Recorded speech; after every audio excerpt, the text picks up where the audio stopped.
After a moment, the agent says, "Mr. Dalton, you're not the first young actor to land a series and fall under the spell of hubris.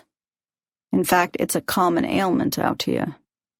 And look at me." Rick raises his eyes to the agent's eyes. Marvin finishes, "It's forgivable." Then Marvin smiles at the actor. The actor smiles back. But, the agent adds, it does require a bit of reinvention. "What do I have to reinvent myself as?" Rick asks. Marvin answers, "Somebody humble." Chapter 2. I Am Curious, Cliff. Rick Dalton's stunt double, 46-year-old Cliff Booth, sits in the waiting room of Marvin Schwartz's office on the 3rd floor of the William Morris Agency building, leafing through an oversized copy of Life magazine that the agent provides those who wait. Cliff wears tight Levi's blue jeans and a matching Levi's blue jeans jacket over a black t-shirt. This outfit is a leftover costume from a low-budget biker flick that Cliff worked on 3 years earlier. Actor-director Tom Laughlin, an old buddy of Rick's and a friend of Cliff's, they all did the 14 Fists of McCluskey together, had hired Cliff to stunt double a couple of biker characters in a motorcycle movie he was starring in and directing, The Born Losers, for American International Pictures. It would end up being AIP's biggest hit of the year. In the film, Laughlin would play, for the first time, the character that would make him one of the most popular pop culture movie characters of the 70s, Billy Jack. Billy Jack was a half-breed American Indian Vietnam veteran Hapkido expert who didn't mind demonstrating it on the violent biker gang known in the movie as the Born Losers, a stand-in for the Hells Angels. Cliff's job was to double one of the gang members, known as Gangrene, played by David Carradine's old buddy Jeff Cooper, who Cliff kind of looked like. However, during the last week of the shoot, Tom's stunt double dislocated his elbow, not performing a gag but skateboarding on his day off. So Cliff filled in doubling for Tom that whole last week of the shoot.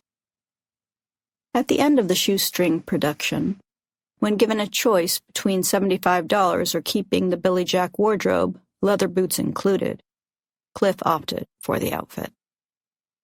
4 years later, Tom Laughlin would star in and direct the movie Billy Jack for Warner Brothers.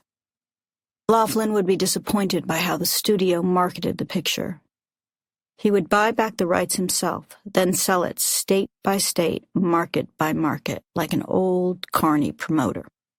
Laughlin four-walled movie theaters and flooded the local TV stations with enticingly cut TV spots aimed at kids watching television in the afternoon after school. Laughlin's maverick distribution innovations, along with his having made a pretty terrific movie, made Billy Jack one of the biggest sleeper success stories in the history of Hollywood. And once that happened, Cliff's blue jeans wardrobe became so identified with the high-kicking hero that he had to stop wearing it. While Miss Himmelstein sits behind her desk in the outer office answering the telephone, "Mr. Schwartz's office?" Pause. "I'm sorry, he's with a client right now. Can I ask who's calling?" Cliff sits on a colorful, uncomfortable couch by her desk, huge Life magazine laid out on his lap, leafing through the pages. He's just finished reading Richard Schickel's review of the new Swedish film that has all of America's Puritans and many of their newspaper-based opinion makers in a tizzy. This new movie has both Johnny Carson and Joey Bishop, as well as every comedian from Jerry Lewis to Moms Mabley, making puns out of its catchy title. From the couch, Cliff calls to Miss Himmelstein behind her desk. "Have you heard of this flick from Sweden? I Am Curious Yellow?" "Yeah, I think I have," Miss Himmelstein says. "It's supposed to be dirty, isn't it?" "Not according to the U.S. Court of Appeals it ain't," Cliff informs her. Reading directly from the magazine, Cliff recites, "Pornography is a work lacking in redeeming social value, and according to Judge Paul R. Hayes, whether or not we ourselves consider the ideas of the picture particularly interesting or the production artistically successful, it is quite certain that I Am Curious does present ideas and does strive to present these ideas artistically. He lowers the huge magazine and meets eyes with the pigtailed young thing sitting behind her desk. Miss Himmelstein asks, "What does that mean exactly?" "Exactly," Cliff repeats. "It means the Swedish guy who made it wasn't just making a fuck film. He was trying to make art. And it doesn't matter if you think he was a total failure. And it doesn't matter if you think it's the biggest piece of shit you've ever seen in your life. What matters is that he tried to make art. He didn't try and make smut." Then, smiling and shrugging his shoulders, "At least that's what I get out of this review." "Sounds provocative," the young pigtailed lass remarks. "I agree," Cliff agrees. "Want to go see it with me?" A sarcastic smirk spreads across Miss Himmelstein's face as she asks with just the right touch of Jewish comic timing, "You want to take me to a dirty movie?" "No," Cliff corrects. "According to Judge Paul something Hayes, I just want to take you to a Swedish film. Where do you live?" Before she can stop herself, she instinctively answers, "Brentwood." "Well, I'm pretty familiar with the cinemas around the Los Angeles area," Cliff informs her. "Will you allow me to choose the theater?" Janet Himmelstein is well aware she hasn't even agreed to go on a date with Cliff yet. But both she and Cliff know she's going to say yes. Now, William Morris has a rule against miniskirt-wearing secretaries dating their clients, but this guy ain't a client. Rick Dalton's the client. This guy is just one of Rick's buddies. "You choose," says the young lady. "Wise choice," says the older man. They both share a laugh as Marvin's office door swings open and Rick Dalton in his tan leather jacket emerges from the agent's office. Cliff quickly stands up from Marvin's uncomfortable couch and throws his eyes toward his boss to read the demeanor of the meeting he just completed. And since Rick looks a little sweaty and a little distraught, Cliff figures the meeting didn't go so hot. "You okay?" Cliff softly asks. "Yeah, I'm fine," Rick says briskly. "Let's just get out of here." "Sure thing," Cliff says.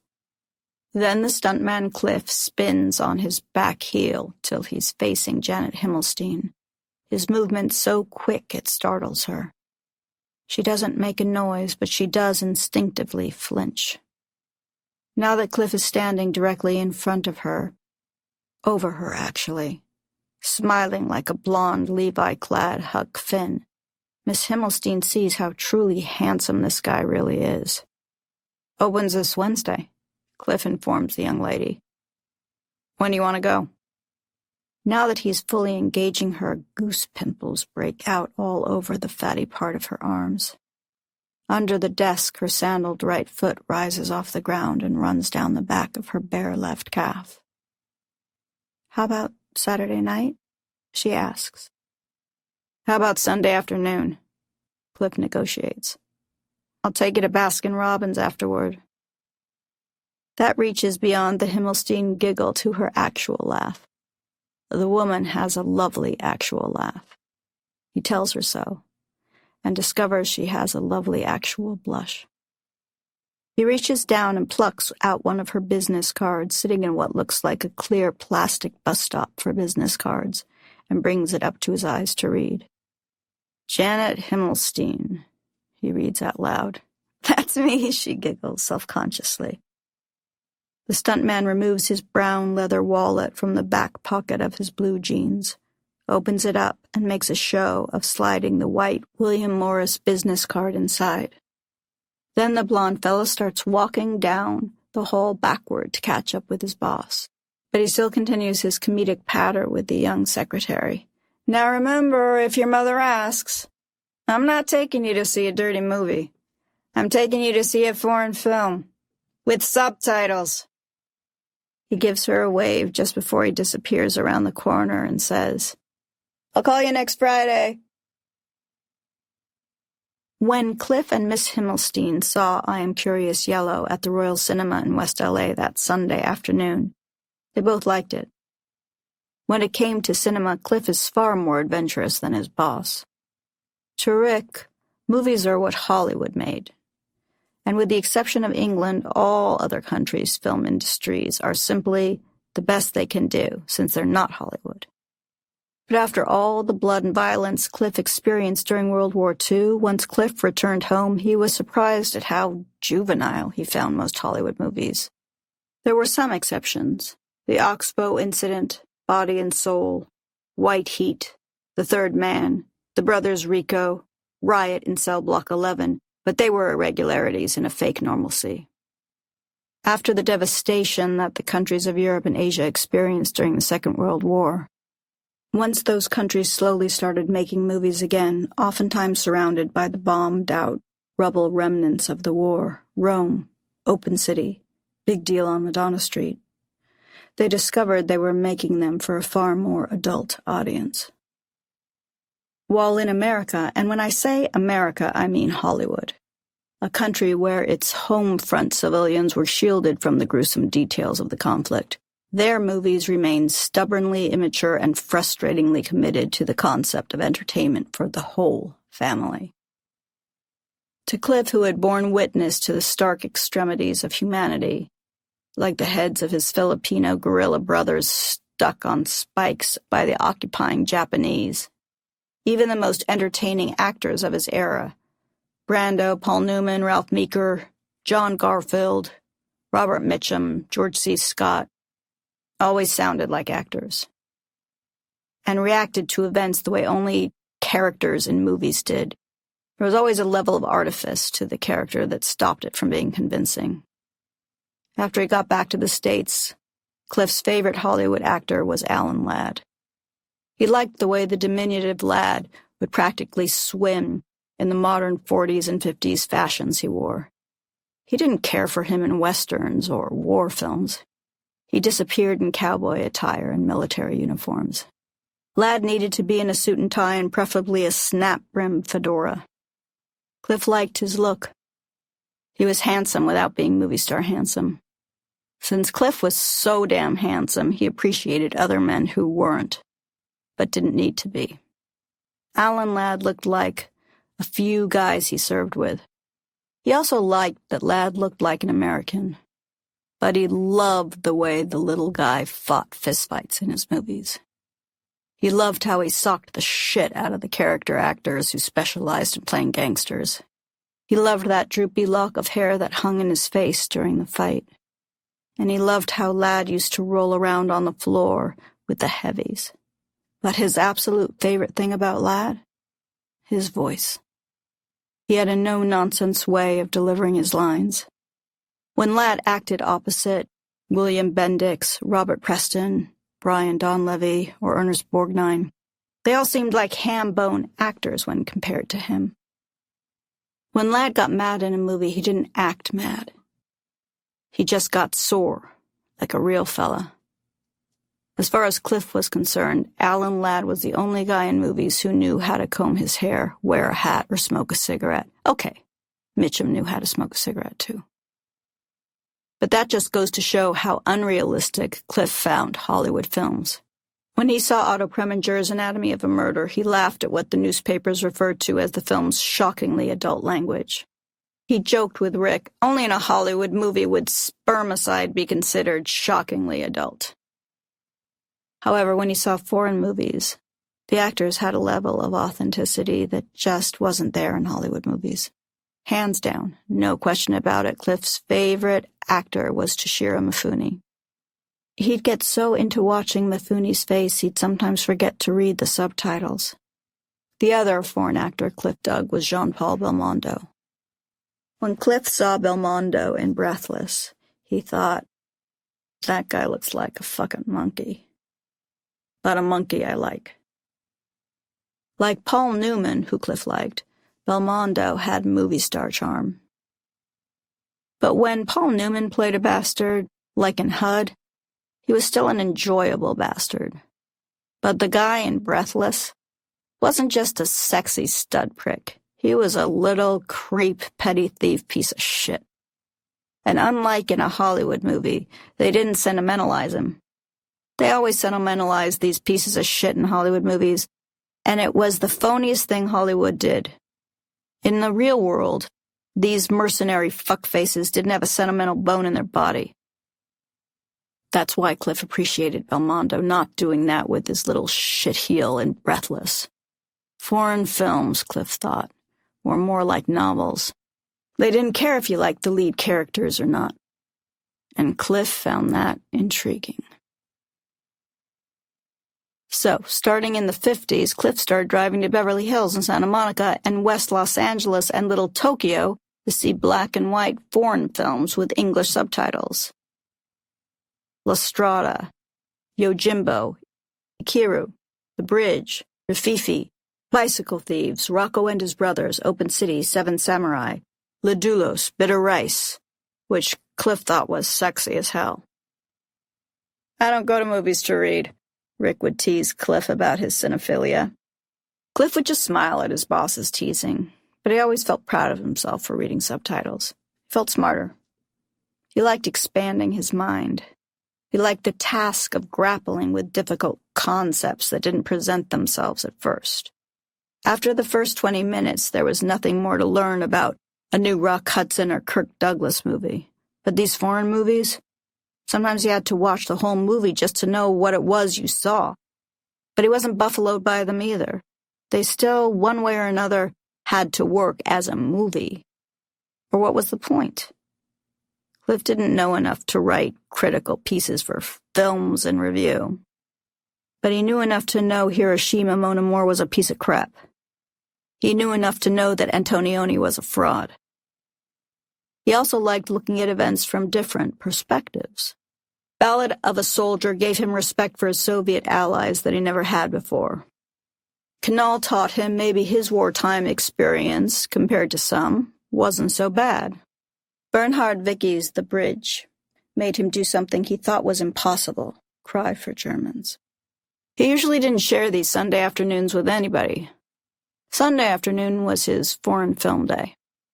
Nobody else in his circle was interested. It was almost comical how little the stunt community cared about film itself. But Cliff even liked going to these movies by himself. This was his private time with Mifune, Belmondo, Bob the Gambler, Jean Gabin, both handsome Gabin and shock white Gabin. This was his time with Akira Kurosawa. Yojimbo wasn't the first time Cliff saw a Mifune or a Kurosawa film. Having seen Seven Samurai a few years earlier, Cliff thought Seven Samurai was magnificent. He also figured it was a one-off. But the newspaper critics convinced the stuntman to investigate Mifune and Kurosawa's newest effort. After walking out of the tiny shoebox-sized cinema in an indoor shopping center in downtown LA's Little Tokyo, having just seen Yojimbo, Cliff was sold on Mifune, but not yet on Kurosawa. It wasn't in Cliff's nature to follow the work of a movie director. He didn't really hold movies in that high regard. Film directors were guys who shot a schedule, and he ought to know he worked with enough of them. This idea that they were like some tortured painter who agonized over which shade of blue to put on their canvas was a far-fetched fantasy of what movie-making was. William Whitney busted his ass to get his day done and have good footage at the end of it. But he was hardly a sculptor turning a piece of rock into a woman's buttocks that you wanted to fondle. But something about Yojimbo, beyond Mifune, beyond the story, spoke to Cliff. And he thought that extra element might be Kurosawa. His third Kurosawa film proved the first two weren't a fluke. Throne of Blood knocked his socks off. He was a little concerned when he heard it was based on Shakespeare's Macbeth.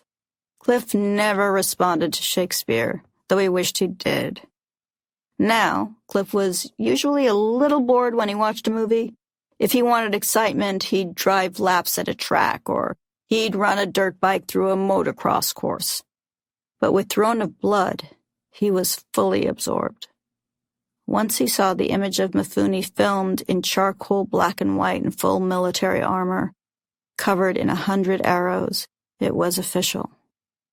Cliff Booth was an Akira Kurosawa fan. After the violence the world was subjected to during the 40s, the 50s were all about emotional melodrama. Tennessee Williams, Marlon Brando, Elia Kazan, the Actors Studio, Playhouse 90, and in every way, Akira Kurosawa was a perfect director for the turgid 50s. The era his most renowned string of films appeared in. American film critics embalmed Kurosawa in praise early, elevating his melodramas into high art, partly because they didn't understand them. Cliff felt that after fighting the Japanese as long as he did, and being their captive during a time of war, he understood Kurosawa's films far better than any critic he ever read. Cliff felt Kurosawa had an innate gift for staging drama, melodrama, and pulp. As well as a comic book illustrator's talent, Cliff was a big Marvel Comics fan, for framing and composition. As far as Cliff was concerned, no director he'd ever seen had composed shots with more dynamic wit than the old man, what Cliff called the filmmaker. But Cliff felt where the American critics got it wrong was referring to the director as a fine artist. Kurosawa didn't start out as a fine artist. Originally, he worked for a living. He was a working man who made movies for other working men. He wasn't a fine artist, but he had a sensational talent for staging drama and pulp artistically. But even the old man was susceptible to falling for his own notices. By the mid-60s, with Redbeard, the old man would change from Kurosawa, the movie director, to Kurosawa, the Russian novelist. Cliff didn't walk out of Redbeard out of respect for his once favorite movie director. But later, when he learned that it was how darn ponderous the old man became on Redbeard that prompted Toshiro Mifune to vow to stop working with Kurosawa, Cliff took Mifune's side. Cliff's top Kurosawa films: 1. Tai, 7 Samurai and Ikuru, 2. Yojimbo, 3. Throne of Blood, 4. Stray Dog, 5. The Bad Sleep Well, for the opening scene alone. Cliff's connection and devotion, though he would never call it that, to Japanese cinema wasn't limited to just Kurosawa and Mifune. While he didn't know the names of other directors, he really liked 3 Outlaw Samurai, The Sword of Doom, Harakiri, and Goyakin. And later, in the 70s, he adored Shintaro Katsu's blind swordsman character, Zatoichi. So much so that for a while, Katsu replaced Mifune as Cliff's favorite actor. And Cliff went fucking gaga over Katsu's brother's film series, Baby Cart from Hell, especially the second one, Baby Cart at the River Styx.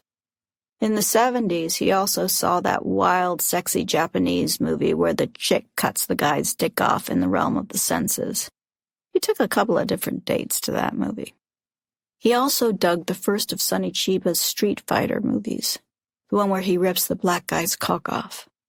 But when he went to the Vista to see Mifune's Samurai trilogy, all 3 on one Sunday afternoon, he was so bored that he didn't see another Japanese film for 2 years.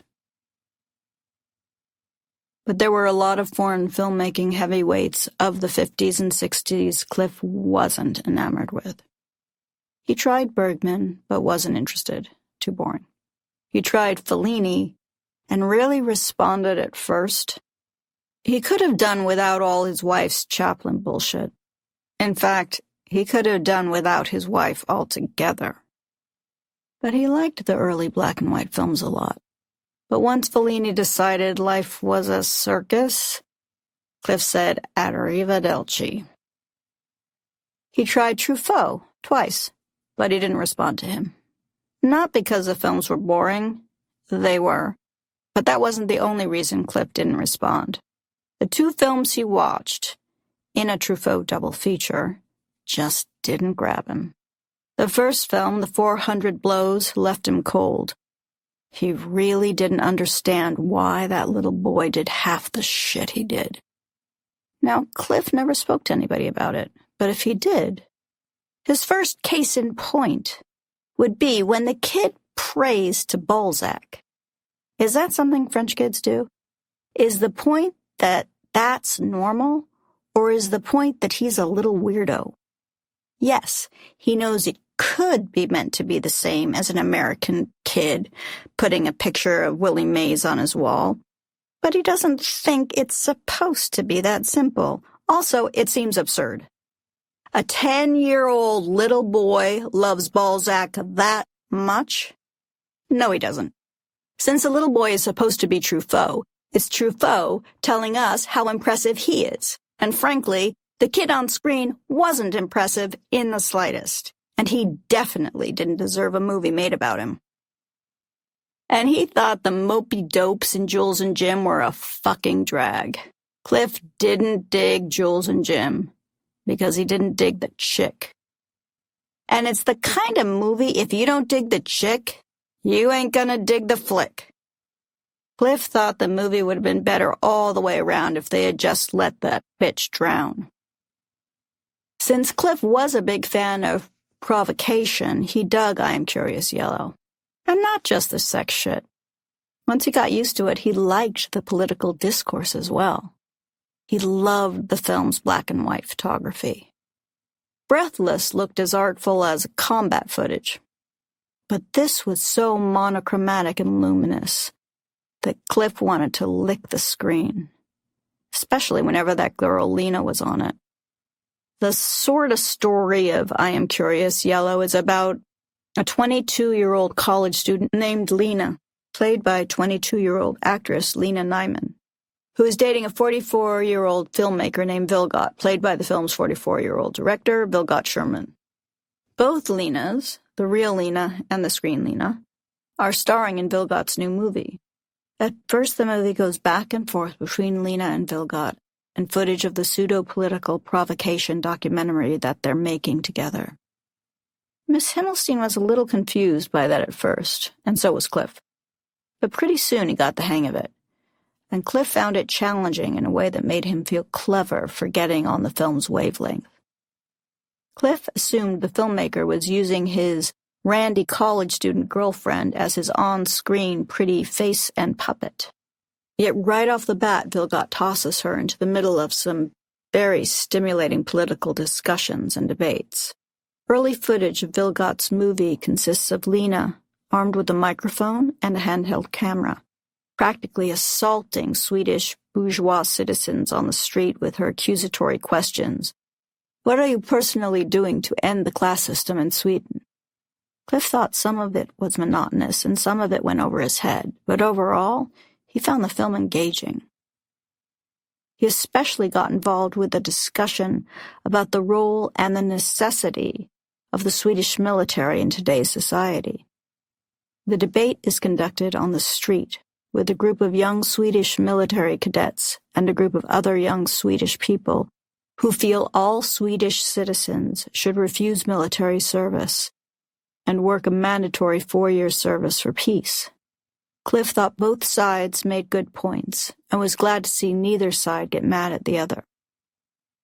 Also, because the debate was allowed to grow, it led to more pertinent and practical questions, like exactly what would the military do if Sweden was occupied by a foreign adversary, and what should they do? Cliff never wondered what Americans would do if the Russians or the Nazis or the Japanese or the Mexicans or the Vikings or Alexander the Great ever occupied America by force. He knew what Americans would do.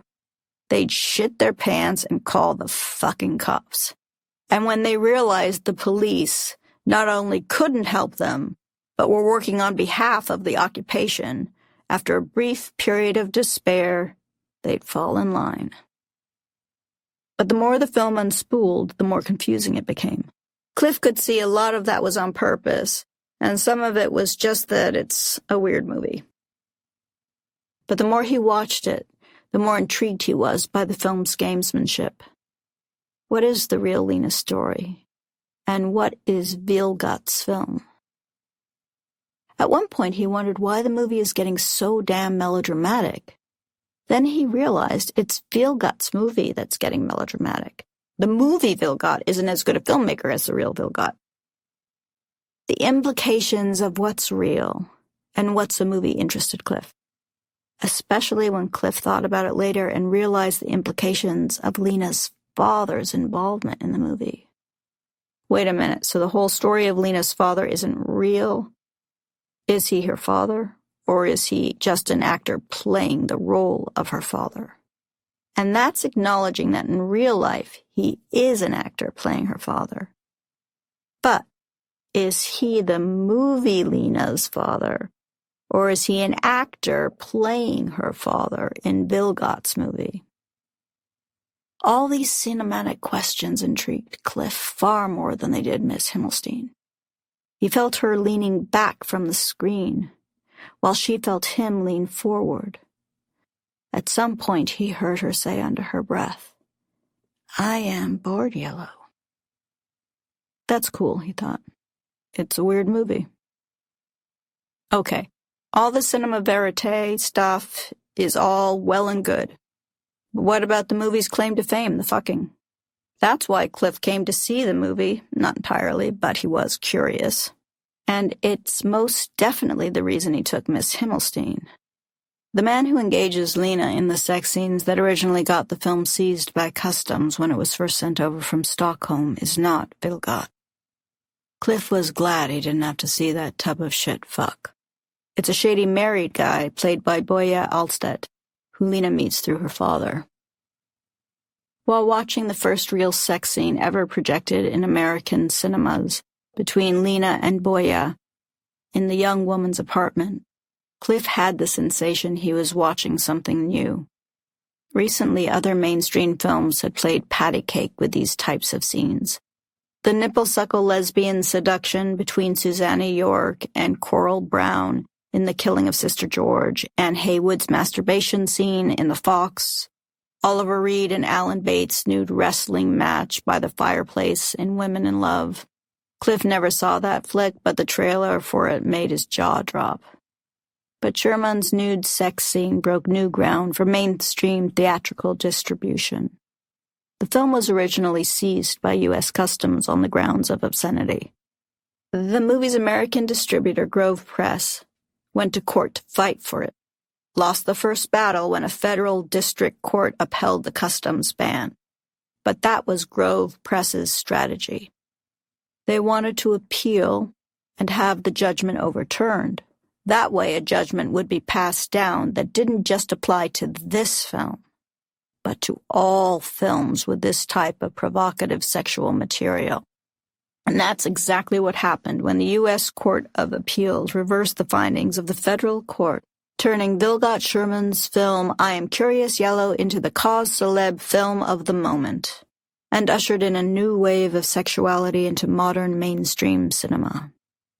It became the first, and by far the most profitable, of a small wave of artistically minded erotic films that would prosper for a few years, while both the film industry and audiences decided how far down this road they were willing to go, with the pornographers momentarily sidelined, wondering how much ground the mainstream was willing to cede.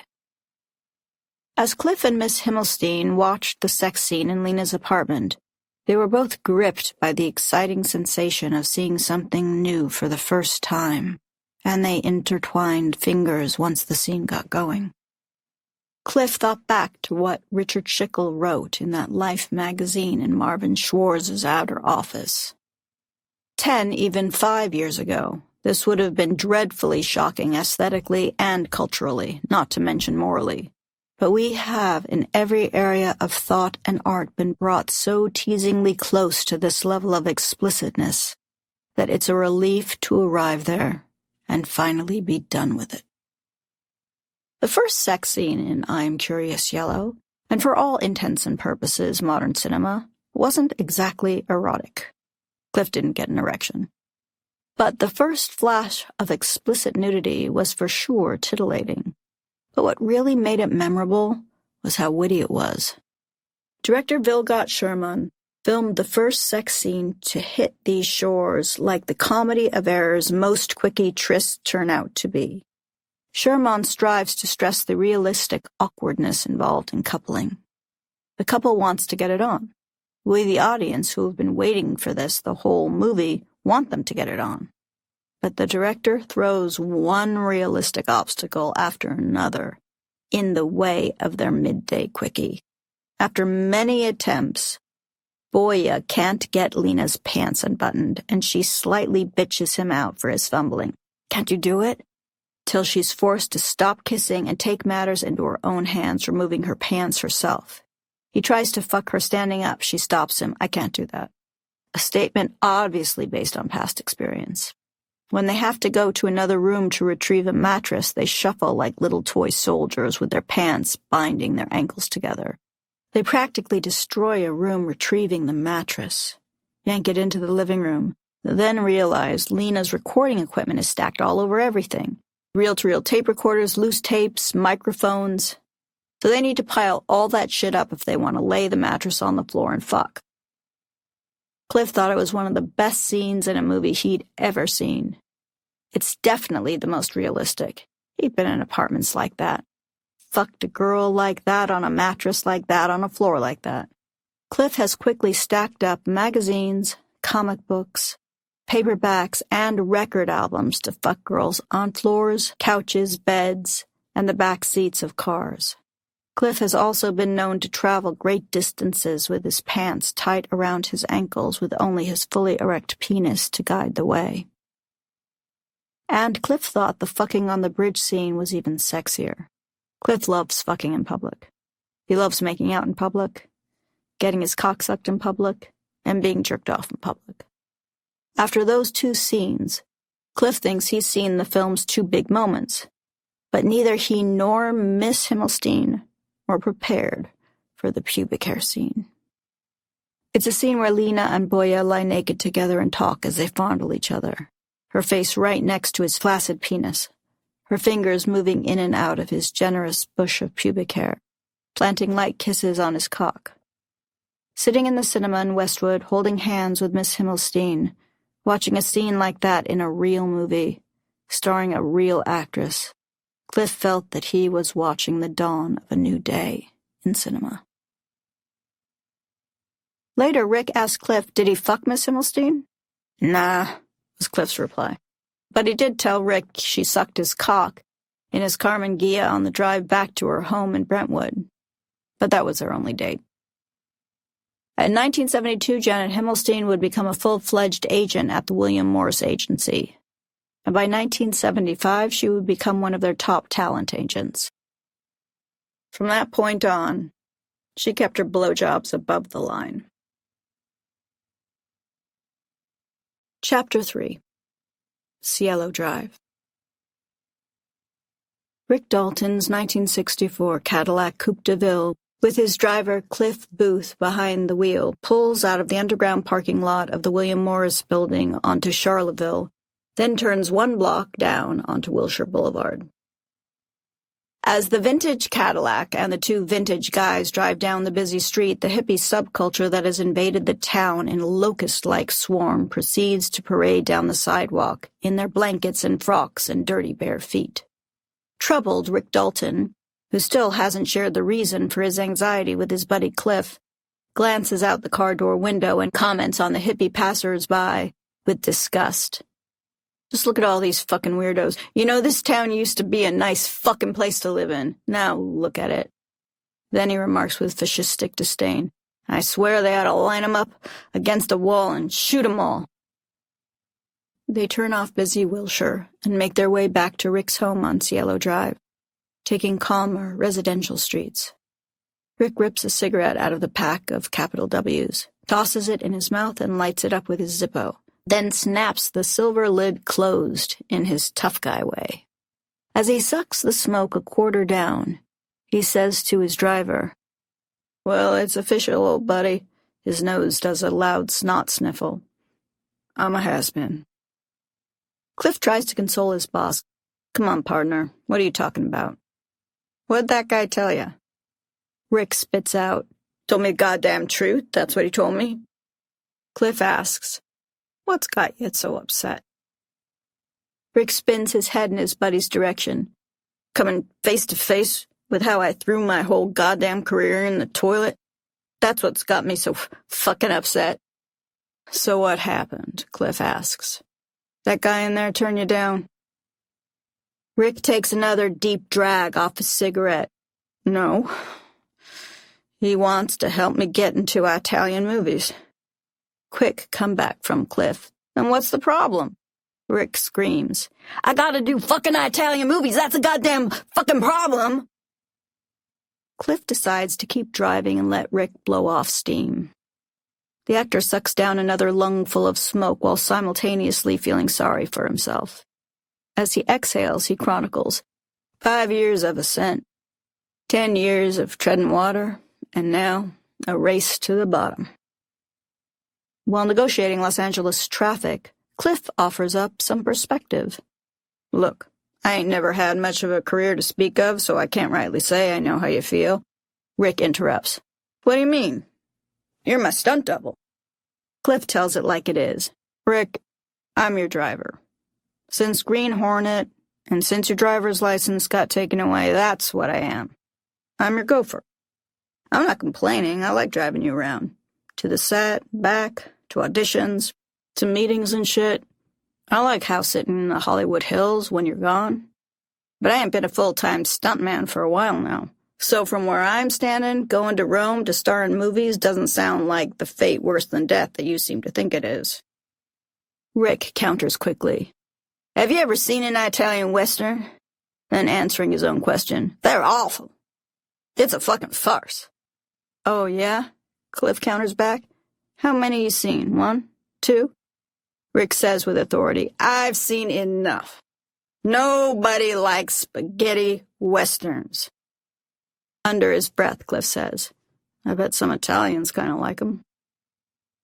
Look, Rick says. I grew up watching Hopalong Cassidy and Hoot Gibson. Watching a WAP Western directed by Guido Di Fazzo starring Mario Benanano ain't gonna ring my fucking bell. Finishing his Italian tirade as he flicks his cigarette out the car door window. Understand, I'm still pissed that spaghetti bender Dean Martin's in Rio Bravo. Forget about fucking Frankie Avalon dying at the fucking Alamo. Again, Cliff ventures, I ain't you, but it seems to me like a pretty nifty life experience. What do you mean? A genuinely curious Rick inquires. Photographers taking pictures of you all the time? Sipping cocktails at little tables, looking at the Colosseum? Eating the best pasta and pizza in the world? Fucking Italian chicks? Cliff deduces, if you ask me, that beats hanging around Burbank losing fights to Bingo Martin. Rick guffaws. Well, you got a point there. Then the two men start snickering, and pretty soon a smile creeps up on Rick's face.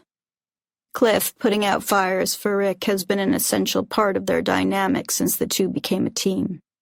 Sometimes those fires are figurative, like right now. But the first fire that forged their partnership was a literal fire. It was during the 3rd season of Bounty Law, the 61-62 season. Cliff Booth was brought in to double the series lead. Rick didn't take to Cliff right off, for one really good reason. Cliff was way too handsome to be a stuntman. Bounty Law was Rick's pussy party. He didn't need a swinging dick who looked better in Rick's costume than Rick did, horning in on all that ample tail. But he started hearing about Cliff's exploits in World War II. He learned Cliff wasn't just a hero. He was one of the biggest heroes of World War II. He won the Medal of Valor twice. The first time for killing Italians in Sicily. There were a lot of reasons why he was given that distinguished honor the second time. But the main reason was, except for the fellas that dropped the bomb on Hiroshima, no other American soldier had more confirmed kills of Japanese enemy soldiers than Sergeant Clifford Booth. Rick, on the other hand, would have spent months jumping off of kitchen chairs to get flat feet if he thought it would keep him out of the army, especially during wartime. Nevertheless, he admired men who served, and served with distinction. But the fire that forged the bond between the two men happened about a month into Cliff's time on Bounty Law. One of the episodic directors on the show, Virgil Vogel, had an idea that the series' main character, Jake Cahill, would wear a big winter jacket, and the jacket would be dyed nurse shoe polish white. Now, in real life, it would look ridiculous, but on black and white film, it would look kind of neat. However, wardrobe took so long preparing the jacket it wasn't ready for Vogel's episode, so the producers just earmarked it for the following episode. And on the following episode, at the end, Jake Cahill gets set on fire. Everybody thought that would be a good way to utilize this big winter coat they spent so much time prepping. Cliff was ready, willing, and able to do the fire gag. But after it was explained to Rick what was entailed and what to expect, the actor decided he'd give it a whirl. So fire accelerant was placed on the back of Jake's big white winter coat, far away from his face and hair.